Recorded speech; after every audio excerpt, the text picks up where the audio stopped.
प्रेम प्रेम होता है कागज का अनुबंध नहीं, और मन का है संयोग देह संबंध नहीं।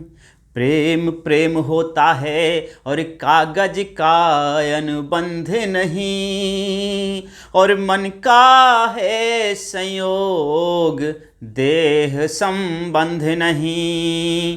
प्रेम के कारण मीरा का विष अमृत हो जाता है। प्रेम के कारण मीरा का विष अमृत हो जाता है, और प्रेम के कारण ही कबीरा सबके दिलों में छा जाता है। और प्रेम एक ऐसा पथ है, जिसमें हार जीत का संबंध नहीं, और मन का है संयोग देह संबंध नहीं, और मन का है संयोग देह संबंध नहीं। हेलो दोस्तों, टीचर्स ऑनलाइन में आपका स्वागत है। ऐसे ही प्रेम, भारतीय संस्कृत से प्रेम करने वाले फादर कामिल बुल्के के जीवन पर आधारित एक संस्मरण, मानवीय करुणा की दिव्य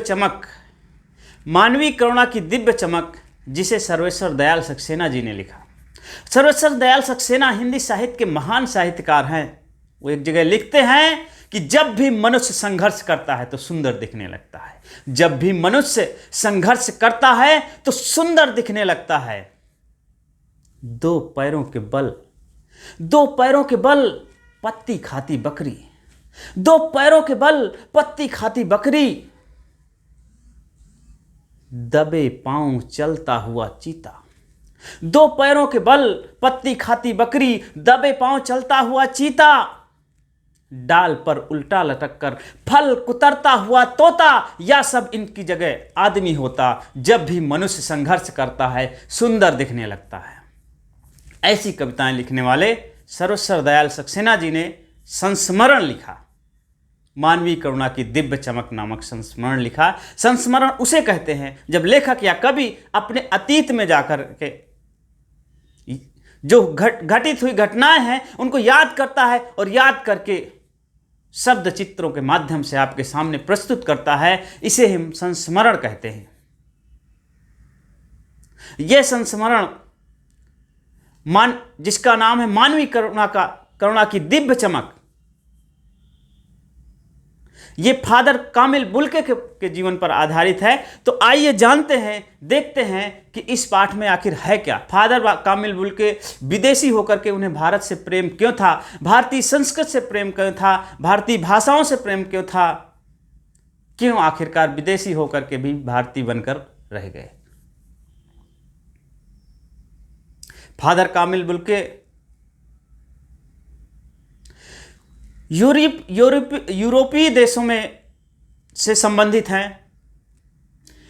यूरोपीय देश बेल्जियम है। बेल्जियम में भी रैम्स चैपल नामक स्थान है, वहां इनका जन्म होता है।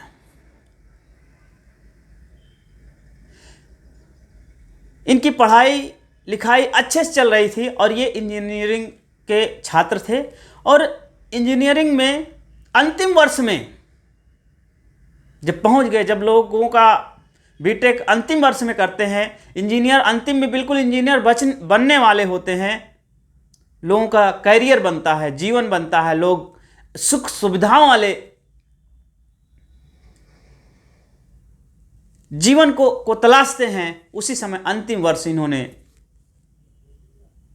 यह निर्णय लिया कि मुझे सन्यासी बनना है। पोप पादरी कि ऐसे देश में जब वहाँ सन्यासी बनने के लिए अपनी इच्छा व्यक्त करते हैं तो वहाँ जाने के बाद ये शर्त रखते हैं कि मैं सन्यास तभी ग्रहण करूँगा जब सन्यासी बन करके मैं भारत जाऊँगा। वहाँ सन्यासी भी अपनी शर्त रख सकता है।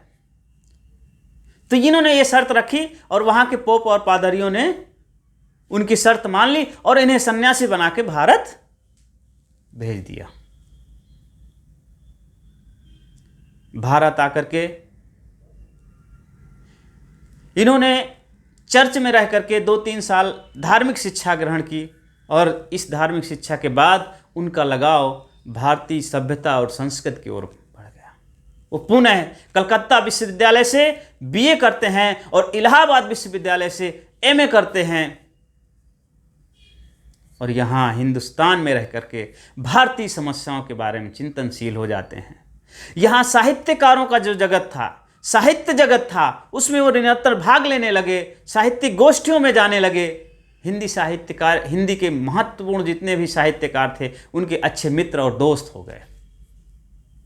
उस समय इलाहाबाद विश्वविद्यालय साहित्य का गढ़ हुआ करता था, वहीं से इन्होंने एमए किया। तो साहित्यकारों की जो गोष्ठियां थी उनमें निरंतर भाग लेते थे।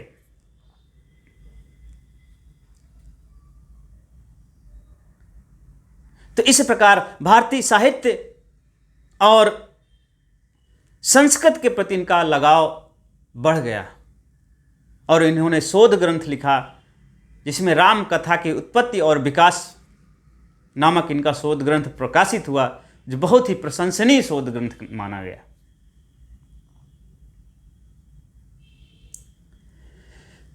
फादर कामिल बुल्के वैसे तो सदा प्रसन्न चित्त रहा करते थे, उन्हें किसी भी प्रकार की कोई चिंता नहीं थी। यदि उनसे बात कर लो तो आपके अंदर जोश, जज्बा और ऐसे जज्बात भर देते थे कि कर्म करने के लिए संकल्पित हो जाओ। लेकिन कभी कभी उन्हें हिंदी के बारे में चिंता करते हुए देखा गया। वो हिंदी के प्रति चिंतित होते थे और इस बात से चिंतित होते थे कि हिंदी की उपेक्षा हिंदी भाषी लोग ही करते हैं। हिंदुस्तान को एकता के बंधन में पिरोने का काम कर सकती तो यदि हिंदी कर सकती है, लेकिन हिंदुस्तान में रहने वाले लोग ही हिंदी की उपेक्षा करते हैं। जो इज्जत, जो सम्मान हिंदी का मिलना चाहिए वो नहीं मिलता।